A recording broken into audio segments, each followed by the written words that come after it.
Et alors Alain, je suppose qu'en ancien pistard, tu viens régulièrement au séjour de Gand. Ouais, j'aime bien venir un soir ou deux au minimum voir les 6 jours parce que bon, moi j'ai jamais fait les 6 jours à Gand, mais je courais souvent à Gand, je faisais des meetings le 11 novembre et tout ça. Donc et nous à l'époque, on venait rouler ici l'hiver, hein, on partait de la métropole lilloise et on venait en voiture ici pour rouler, donc ça rappelle de bons souvenirs, quoi. Quelque part, le Vélodrome de Gand, c'est un peu un vélodrome mythique en fait.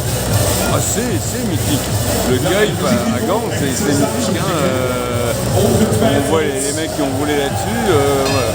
On voit des images de Sergio ou de Merckx qui roulaient en haut des balustrades, pas sur la piste, ils roulaient sur la balustrade. Et on voit, il y a un raccord entre la piste et la balustrade rouge. Et moi j'ai vu des mecs comme Danny Clark qui roulaient là-bas. Hein. C'est vraiment mythique. C'est un vélodrome très petit, hein, 66 mètres. Donc ça met encore plus d'ambiance. C'est une piste aussi qui est plus courte que les pistes olympiques aujourd'hui. Ah oui, c'est 166 mètres. À Roubaix, c'est 250 mètres. On ne peut pas faire de compétition sur des pistes à moins de 250 mètres. À mon époque, on faisait beaucoup de compétitions sur des 333 mètres. Donc, ça, c'est vraiment un vélodrome pour faire du spectacle, pour faire des 6 jours, pour faire des meetings. Alors maintenant, des meetings, il n'y en a plus. Hein. Mais nous, on faisait des France-Belgique, on faisait Pascal Sergent, il m'envoie souvent des anciennes affiches de mon époque.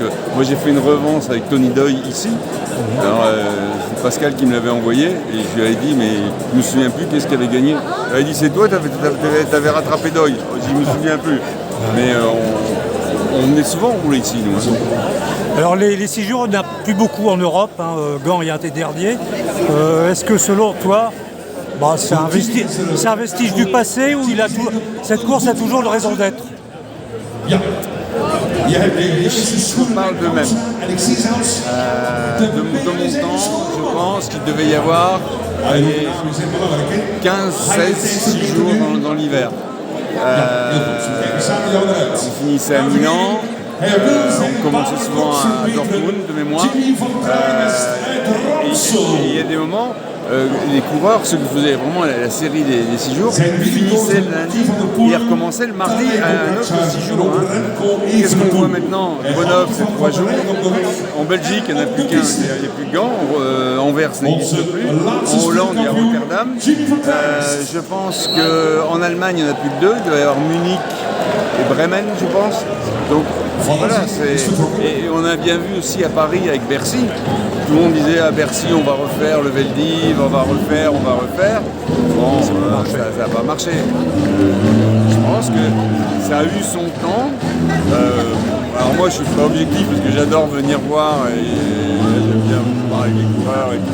Parce que moi j'ai fait des trucs, je leur dis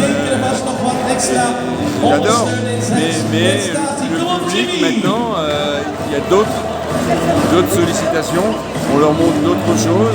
Et ouais, il y a moins de monde intéressé, quoi.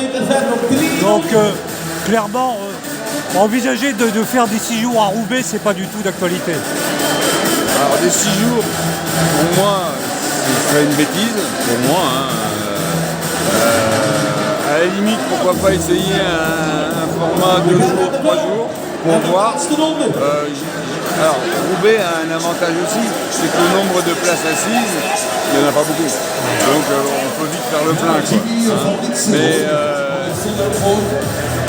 est-ce qu'il y a eu, il n'y a pas longtemps, le Master, donc je fais un jeu de Master.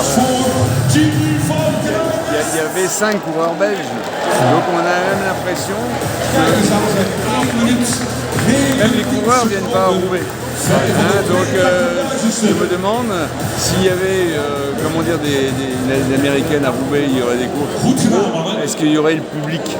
Est-ce que le public français est suffisant? Est-ce que le public belge viendrait? C'est beaucoup de questions. C'est vraiment un sujet très, très particulier. Ok, merci.